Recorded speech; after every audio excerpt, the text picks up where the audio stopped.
Olá pessoal, meu nome é professora Cássia Coutinho e hoje eu quero te dar uma super dica de como fazer exercício de matemática.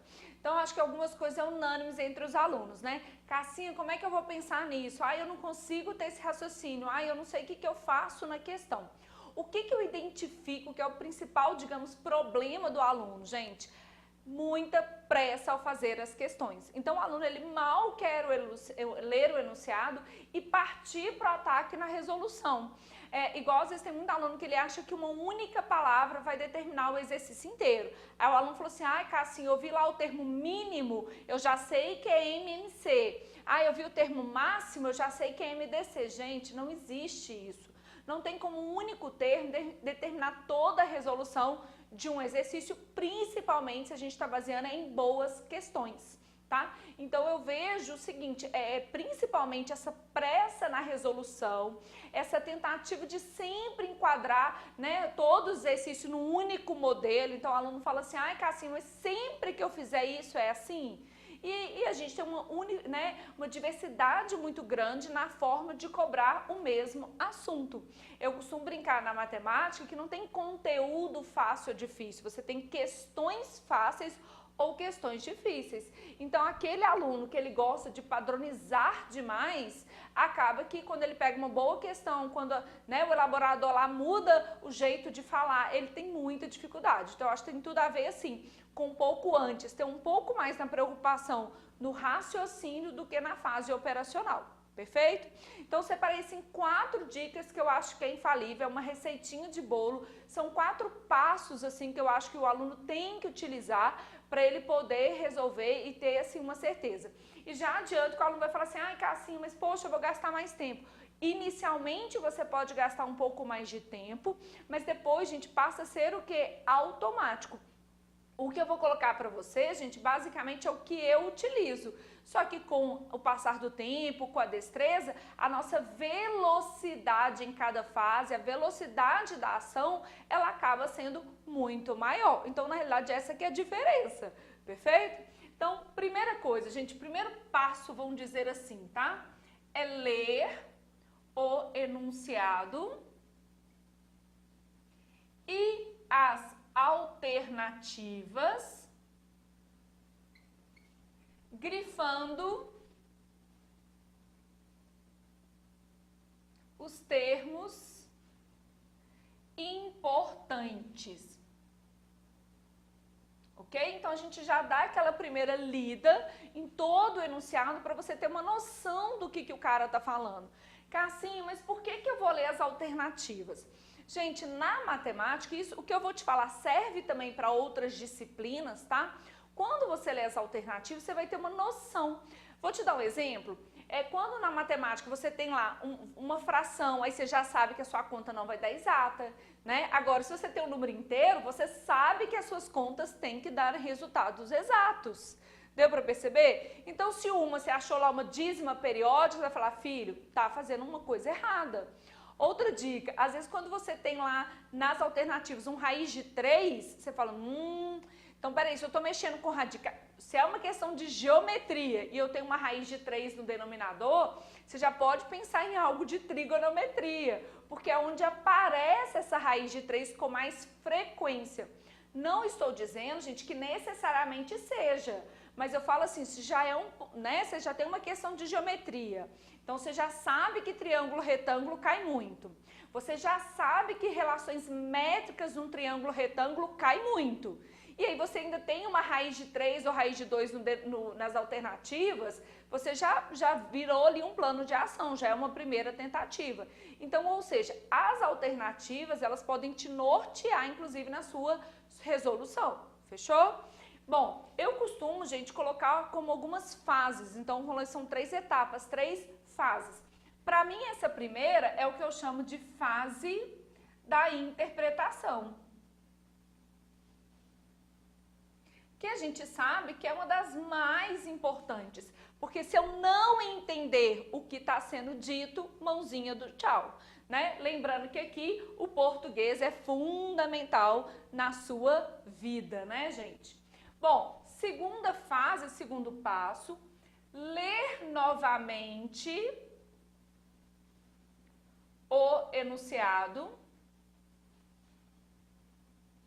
parte por parte, traduzindo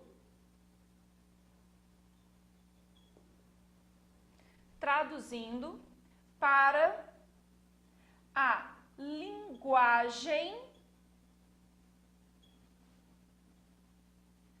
matemática, ok?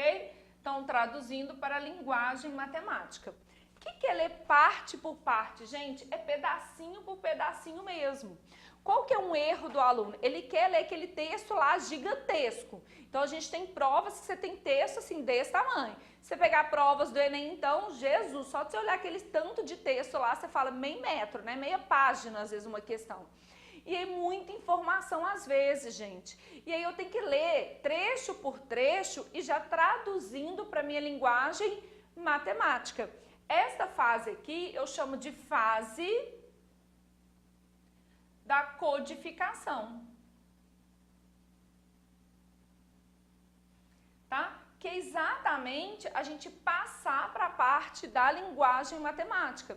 Então, vamos dizer que está dizendo lá assim, o número de homens e o número de meninas somar, né? Se ele vira e fala assim, o número de meninas está, o número de mulheres está para o número de homens, assim como 2 está para 3. Então, eu tenho que entender que essa frase, número de mulheres está para o número de homens, assim como 2 está para 3, esta parte do meu enunciado, ela refere-se a uma proporção. Então, eu tenho que sair dessa parte, né, do texto e colocar na minha parte o quê? Né? Matemática, fechou? Então, eu codifiquei o quê, gente? O meu enunciado. Aí ele vira para você e fala assim, um dobro de um número somado com 3 unidades é igual a 10. Então, o dobro de um número. O que é o dobro de um número? 2 vezes ele. E assim por diante, tá? Então, essas 2 fases, gente, na minha opinião, são as mais importantes, tá? Por quê? Se eu interpretei errado, não tem jeito de você acertar a questão, meu filho, só se Jesus está te amando mais que o normal. Se eu traduzir para a linguagem matemática errada, gente, tchau, tchau.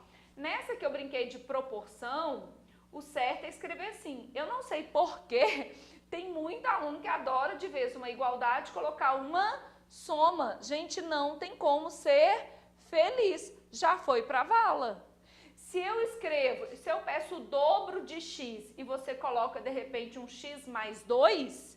de vez de dobrar, você na realidade somou 2 unidades, não tem jeito, já era a sua questão, beleza? Então, ou seja, se eu interpretei errado, se eu traduzir para a linguagem errada, eu tenho já uma grande chance de errar a minha questão. Isso daqui, gente, é mais raciocínio, isso aqui, digamos, é um ponto mais difícil. Isso deveria ser o seu ponto principal. Fechou? Beleza, gente. Então, a gente tem lá interpretação, codificação, não é isso? E a gente tem mais 2 outras fases, que aí é mais botando a mão na massa, ok? Então, terceira aqui. Bolar o plano de ação a partir dos dados coletados. O que é esse bolar o plano de ação, gente? Você tem lá várias informações do seu enunciado, né? E aí você tem que pensar. Então, vou te dar um exemplo. Vamos supor lá que você codificou a sua questão e aí você tem lá, por exemplo, isso aqui, ó. Um sisteminha do primeiro grau para resolver. Então, você já codificou, você já identificou que é um sistema do primeiro grau. Tá, quando eu tenho um sistema do primeiro grau, eu tenho várias formas de resolução, eu tenho vários métodos. Então, por exemplo, um sistema do primeiro grau, eu posso resolver por substituição, não é isso? Eu posso resolver por adição, eu posso resolver por comparação. E ainda, se eu estiver extremamente tarado, eu posso resolver de uma forma geométrica. beleza? Esse aqui só se você for muito tarado, tá, gente? O que é substituição? Ah, vou isolar em uma e substituir na outra. Adição, eu vou multiplicar aqui por -2, por exemplo, e vou somar. O fato é, depois que eu já sei que eu tenho que fazer esse sistema, eu tenho vários planos de ações possíveis. Cassinha, mas como que eu vou escolher o melhor? Depende de vários fatores, gente. Eu brinco assim, ó, qual que é o melhor? Primeiro, qual que você domina mais? Então, primeiro plano de ação que é ideal, o que você domina mais. Se você domina muito a substituição, manda brasa. Ainda mais no dia da prova. Se você domina a adição, manda brasa. E assim por diante. Então, esse é o primeiro da lista. Segundo que você tem que olhar, gente, é os dados da questão. Tem questões que por substituição é mais fácil, tem questões por adição é mais fácil. Quando a gente fala no sistema, por exemplo, comparação e formas geométricas são as formas mais trabalhosas às vezes. Mas quer ver um exemplo? Esse sistema aqui, se fosse eu, Cássia, eu faria por adição, tá? É o meu método preferido, eu, Cássia. Mas, se eu fizesse por substituição ou por adição, são formas equivalentes. Agora, quer ver eu regaçar? Se eu fizesse isso daqui, e se você, tarado, fizesse por substituição, vai dar muita conta. Seria o pior método, tá? Então, se eu tenho coeficientes diferentes de 1, o melhor de todos, adição, é o que vai gerar menos conta. Agora, quer ver uma outra dica? Suponhamos que eu tenho um sistema assim, então eu tô lá, codifiquei o meu exercício e eu tenho um sistema assim. Então, olha para você ver, esse sistema aqui, qual que é o melhor? A adição. Quando eu digo melhor, gente, eu estou dizendo assim, o que gera menos cálculo. Se eu faço menos conta na prova, eu tenho menos chance de errar, isso é óbvio. Se eu tenho assim, qual seria o melhor método? Substituição. É aquele que gasta menos tempo, faz menos conta.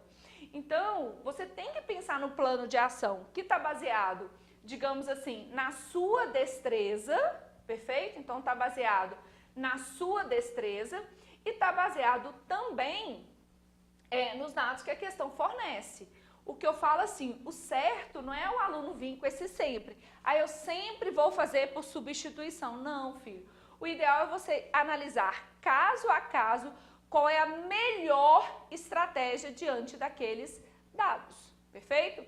Eu chamo essa fase aqui, gente, de fase do planejamento. Né? É o planejamento da sua resolução. Qual caminho eu vou seguir, tá? Então, basicamente é isso. Então, é você decidir qual caminho. Eu vou fazer adição? Eu vou fazer substituição? Como que eu vou resolver? Beleza? Então, é a fase do planejamento. Bom, e quarta e última parte é desenvolver o raciocínio. Ou seja, fazer os cálculos, né? Então, aqui é que a gente vai botar o quê? A mão na massa, né, gente? É aqui que a gente vai realmente fazer quem? As contas, não é isso? Então, neste caso, eu falo que é uma fase de execução.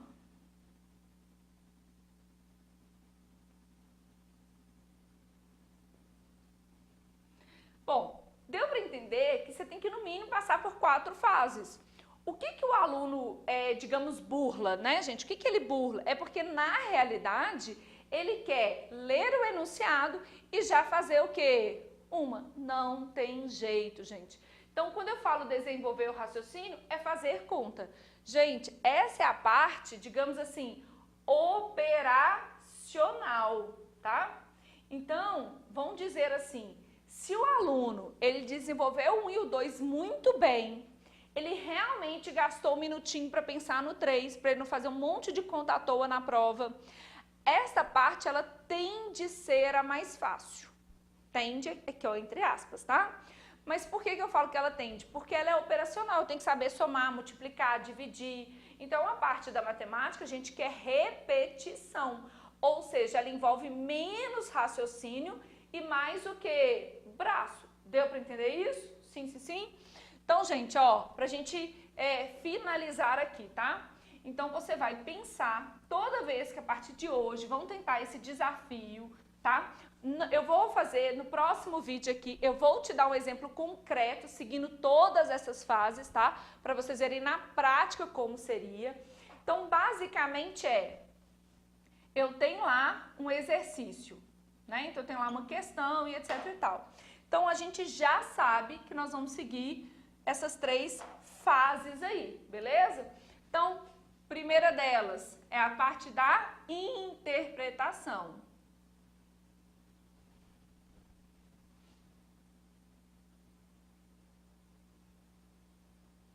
Beleza? Segunda fase. Deixa eu só já adiantar aqui.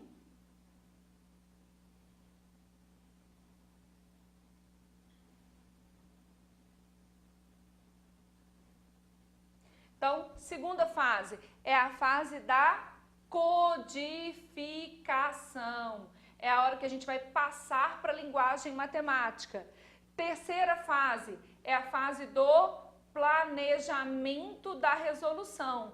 Qual caminho eu vou seguir? E a quarta fase é a fase da execução. Beleza? Gente, eu tenho certeza que se a partir de agora vocês começarem a usar isso aqui como, digamos, uma metodologia, vocês vão errar menos as questões. Deixa aqui que você pode, no início, gastar um tempo maior para resolver cada questão, tá? Mas com o tempo, eu te garanto que você vai diminuir aí o seu tempo de fazer questões e, principalmente, aumentar a sua taxa de acerto, tá? Então, fica aí para você.